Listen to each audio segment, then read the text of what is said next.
l'UEMOA, l'Union économique et monétaire ouest-africaine. L'UEMOA, 8 pays, un destin commun, un espace économique harmonisé, ouvert et concurrentiel. L'UEMOA, votre guide au cœur de l'Afrique, des grands événements et des grandes mutations sur Africable.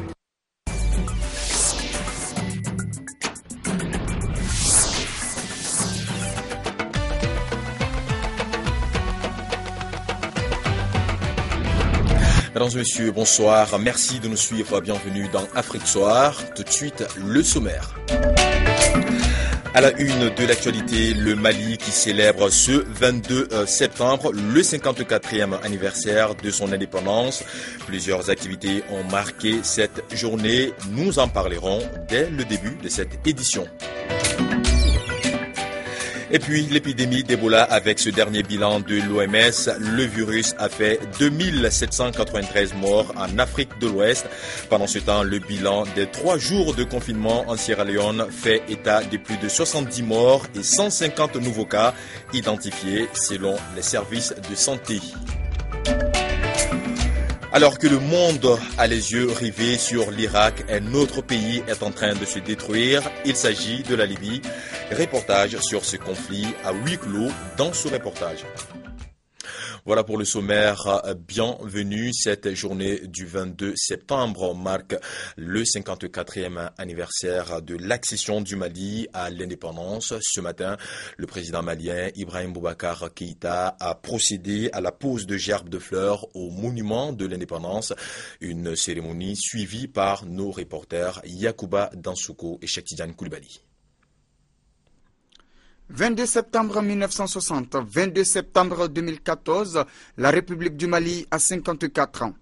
En procédant à la pose de gerbes de fleurs ce matin au monument de l'indépendance, le président de la République, Ibrahim Boubacar Keïta, a lancé officiellement les activités commémorant la célébration du 54e anniversaire de l'accession du Mali à la souveraineté nationale et internationale. Les médaillés de l'indépendance se souviennent encore du 22 septembre 1960. C'était l'euphorie d'être enfin libre. Si je dis libre, nous n'étions pas enchaînés, mais nous n'avions pas notre souveraineté sur le plan international. Je fais partie de la jeunesse à l'époque. Et nous avons été tellement heureux qu'on a fait des manifestations presque 400 ans à travers tous les pays. Je me rappelle ici à Bamako, nous avons fait quartier à quartier. Moi, à l'époque, j'étais amené en courant. Et nous avons fait parce que le tour de Bamako pour les soirées. Et c'était vraiment une fête qui a été très bien fêtée, qui a été très bien applaudie. Ce 22 septembre 2014 est placé sous le signe de l'unité nationale et de la paix, d'où cette pensée du chef de l'État à l'endroit des pères de l'indépendance. Mais ces hommes de mérite, en ce jour, sont dans la lumière, sont honorés. Pourquoi jamais nous serions manqués? Ils l'ont mérité, ils le méritent.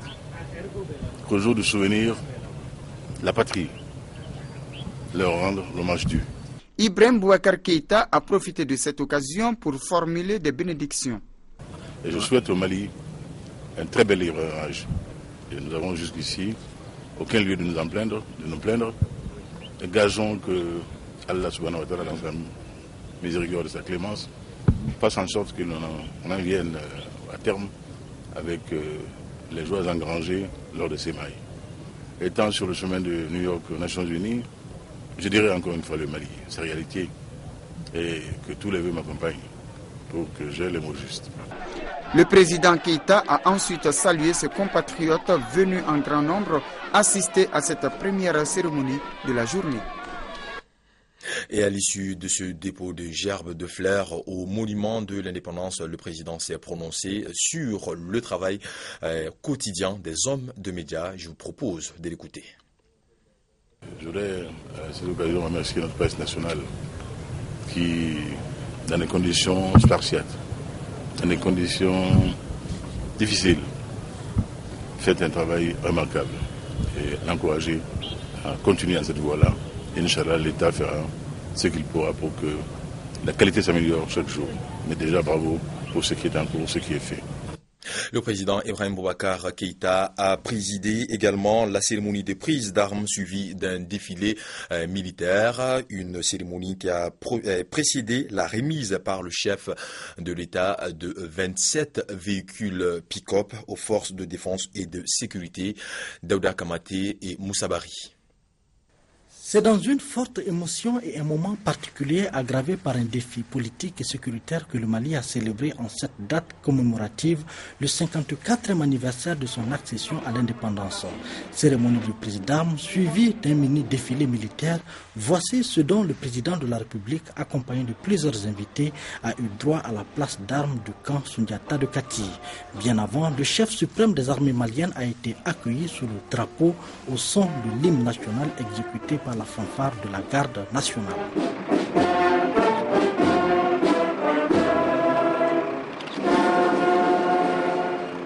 Prochaine étape, à bord de son véhicule de commandement, Ibrahim Boubacar Keïta passe en revue la troupe en rendant les honneurs militaires. Par cette parade militaire, les différents corps de l'armée et paramilitaires ont tour à tour passé devant des autorités, une façon de marquer la discipline et la bravoure qui les caractérise.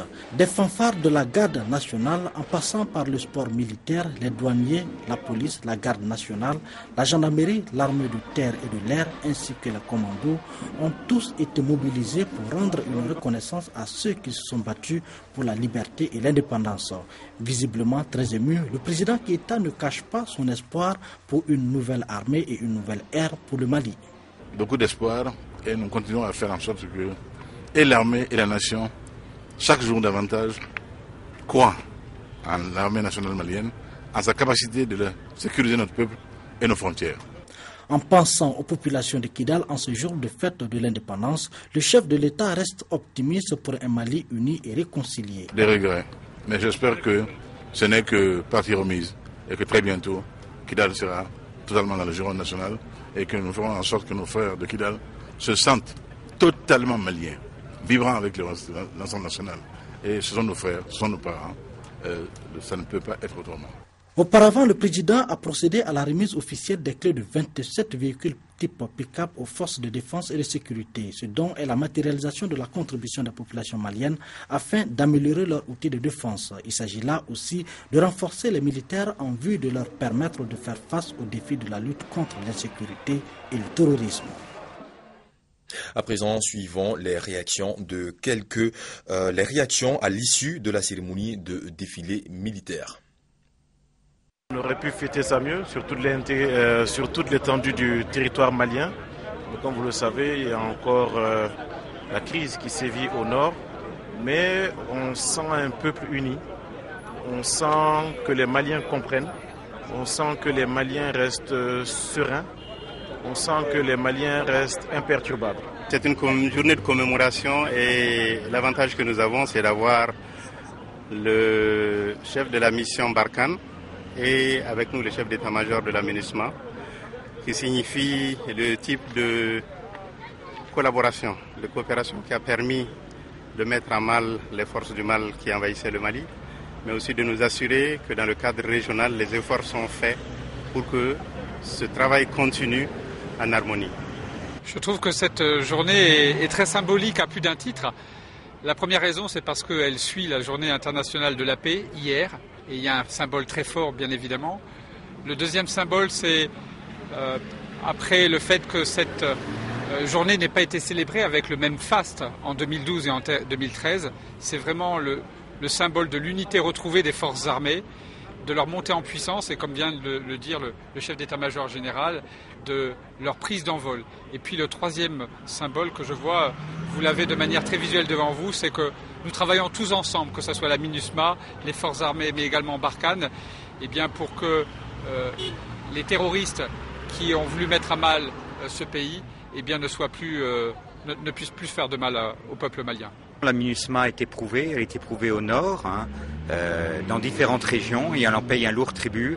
Mais je voudrais affirmer qu'aux côtés de nos partenaires et avec l'armée malienne, on continuera à assurer le combat contre tous les actes terroristes. C'est notre résolution, elle est ferme, et nous poursuivrons notre mission. Voilà, c'était quelques réactions à l'issue de cette cérémonie de défilé militaire. Restons toujours avec cette célébration du 54e anniversaire de l'indépendance du Mali et partons au Niger où les Maliens vivant dans ce pays ont tenu une conférence de débat autour du thème paix, cohésion sociale et réconciliation. Ils étaient très nombreux, les Maliens et Nigériens, à prendre part à cette rencontre pour marquer cette journée du 22 septembre. Sarki Aboubakar et Razak Abaché de notre bureau à Niamey. Pendant plus d'une heure, les Maliens du Niger ont été entretenus sur la problématique de la paix, la cohésion sociale et la réconciliation. Ce 54e anniversaire constitue une occasion ultime de faire valoir les valeurs de paix à un moment crucial de l'histoire du Mali. Les guerres, généralement, c'est l'échec de la diplomatie. Je dis, au lieu de commencer par la guerre et finir par la négociation, mieux vaut commencer par les négociations et laisser la guerre. Nous voulons la paix. Et en ce jour, 22 septembre, 54e anniversaire de l'indépendance de notre pays, le Mali, nous, les Maliens du Niger, depuis Niamey, nous lançons un appel à nos compatriotes, qu'ils soient de tous bords, qui fassent la paix, car sans la paix, il n'y a pas de développement. La commémoration du 54e anniversaire de l'indépendance du Mali a été mise à profit pour les grandes retrouvailles entre tous les Maliens du Niger. Des activités culturelles ont été au menu des festivités avec comme principal message le retour de la paix définitive au Mali. Un tour d'horizon de l'actualité à présent en brève et en image avec Sekou Tangara. Union africaine pour succéder à la sud-africaine Nkosazana Dlamini-Zuma, dont on dit qu'elle ne sollicitera pas un second mandat en 2016, l'Algérie aurait d'ores et déjà un candidat de poids en la personne de Ramtan Lamamra, son actuel ministre des Affaires étrangères. Ancien ambassadeur, Lamamra, 62 ans, connaît bien les rouages de l'UA pour avoir été son envoyé spécial au Libéria et occupé pendant 5 ans le poste de commissaire à la paix et à la sécurité. 2 officiers de police ont été tués hier dans un attentat à la bombe dans le centre du Caire. L'explosion très puissante est survenue devant l'une des entrées du ministère des Affaires étrangères. 2 lieutenants-colonels de la police ont péri, l'un sur le coup et l'autre des suites de ses blessures. Le braconnage des éléphants est en train de prendre une ampleur industrielle au Mozambique, ont mis en garde aujourd'hui des défenseurs de l'environnement lors d'une conférence de presse. Dans le parc national de Niassa, dans l'extrême nord, on dénombre 22 éléphants tués en 2 semaines, en début septembre. France, le comeback de Nicolas Sarkozy sur la scène politique. Lors d'une interview sur France 2, il dit avoir non seulement envie, mais ne surtout pas avoir le choix. 2 jours après avoir annoncé sa candidature à la présidence de l'UMP, Sarkozy s'est livré à un véritable réquisitoire contre François Hollande. Je vais l'annoncer en titre, l'actualité en Sierra Leone reste marquée par ce premier bilan du confinement du 3 jours. 70 corps et 150 nouveaux cas présumés ont été découverts après ce confinement de la population. Un confinement décidé par les autorités locales qui se félicitent ce soir de cette opération. Fin du 3e jour de confinement en Sierra Leone. Lancée après une campagne de porte-à-porte, cette opération a touché les 6 millions d'habitants que compte le pays. Dans la région de la capitale Freetown, environ 70 corps et plus de 150 nouveaux cas ont été découverts. Cette opération a encouragé les personnes malades à venir se déclarer, à dire qu'elles étaient infectées afin d'être connues de leur communauté et de tous.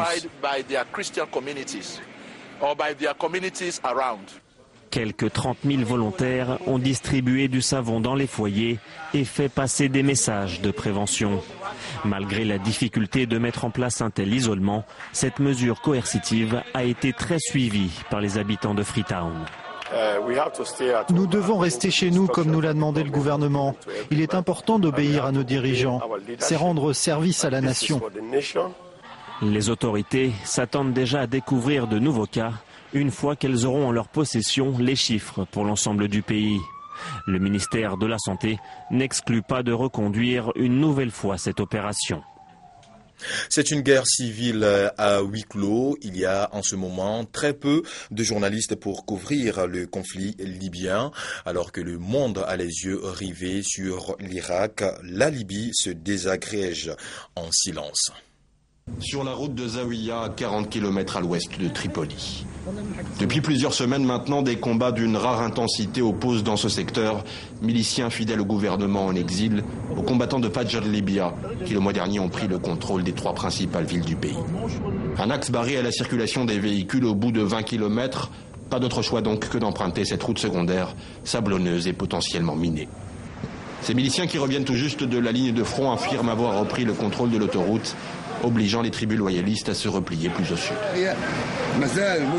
Il y a encore une dizaine de leurs combattants planqués à Ouerchefana. Mais aujourd'hui, grâce à Dieu, nous, les révolutionnaires de Fajr Libya, on a réussi à venir à bout de ces traîtres, qui sont d'anciens éléments de Kadhafi. Allahu Akbar. À Zawiya, les façades des immeubles portent encore les stigmates des combats des derniers jours. De retour lui aussi de la ligne de front, Chokri se porte volontaire pour nous accompagner à l'hôpital, où une vingtaine de dépouilles ont été transportées rien que pour cette seule journée. Selon nos estimations, 24 personnes au moins auraient péri, dont une bonne partie n'avait pas pris part au combat. Celui-ci n'avait que 19 ans, son seul crime aura été de se retrouver au mauvais endroit, au mauvais moment. Regardez-le, c'est quelqu'un de tout à fait normal. Il a une coupe de cheveux à la mode et n'a rien à voir avec les extrémistes. La veillée funèbre organisée à la tombée de la nuit par les partisans de la coalition a mobilisé plus d'1 millier des leurs. Ni Al-Qaïda ni Daesh, ces hommes et ces femmes refusent l'assimilation aux courants extrémistes radicaux actuels, préférant se décrire comme de simples partisans de la démocratie. Nous n'avons rien à voir avec Al-Qaïda. Nous ne sommes pas des terroristes. On réclame juste plus de liberté. Nous voulons pouvoir vivre en paix selon nos traditions. 3 ans après la chute du régime de Kadhafi, la Libye renoue avec une sombre page de son histoire, dans l'indifférence presque générale. Retour au Niger avec cette 13e édition du prix de l'excellence organisé par Hokan Africa qui a récompensé plusieurs institutions publiques et privées nigériennes. Une reconnaissance du mérite qui se traduit par la mise en application d'un certain nombre de principes de gestion et de promotion de la qualité. Salki Aboubakar et Razak Abaché. Pour cette 13e édition, plus d'une vingtaine de distinctions ont été décernées. Il s'agit pour les initiateurs de reconnaître et valoriser le mérite et le savoir-faire africain. Hokan Africa UEMOA a engagé une évaluation des performances des institutions publiques et privées de l'espace UEMOA à travers des enquêteurs nationaux et étrangers qui ont mené discrètement la démarche auprès des entreprises et des sociétés commerciales et institutions des établissements de formation pour primer ces dernières aux primes d'encouragement, de reconnaissance aux vrais talents et la récompense de l'effort africain. Pour ce faire, Hokan a tenu compte de 3 critères de qualité et d'assurance qualité. Plusieurs fois distingué lors de grands rendez-vous internationaux, l'Institut pratique de la santé publique du Niger figure au rang des établissements récompensés du Grand Prix des bâtisseurs du Niger. Une récompense de plus qui vient couronner 12 années d'efforts et de rigueur dans la formation. Ce trophée vient confirmer l'excellence des formations en santé publique que nous faisons au Niger depuis 12 ans, parce que nous avons d'ailleurs plus de 8 nationalités au niveau de l'IPSP au Niger que nous avons formé. Et je pense que récompenser le travail des uns et des autres, c'est faire en sorte que nous puissions nous remettre nous-mêmes en cause. Penser que, ok, on a eu un trophée, mais cela ne suffit pas. Il faudrait qu'on fasse des efforts pour être encore meilleurs. L'IPSP ne cesse d'agrandir ses compétences en matière de la formation en santé professionnelle au Niger. Et merci pour tout le monde, à ceux qui pensent, qui croient toujours en leurs rêves, de rester concentrés. Rendez-vous au sommet. Au total, 25 prix, dont 5 trophées des bâtisseurs ont été distribués. De quoi motiver d'autres entrepreneurs à redoubler d'efforts pour figurer parmi les futurs lauréats. Voilà, c'est tout pour Afrique Soir. Merci de l'avoir suivi. L'information continue sur africatelevision.com. À très bientôt sur notre chaîne. Au revoir.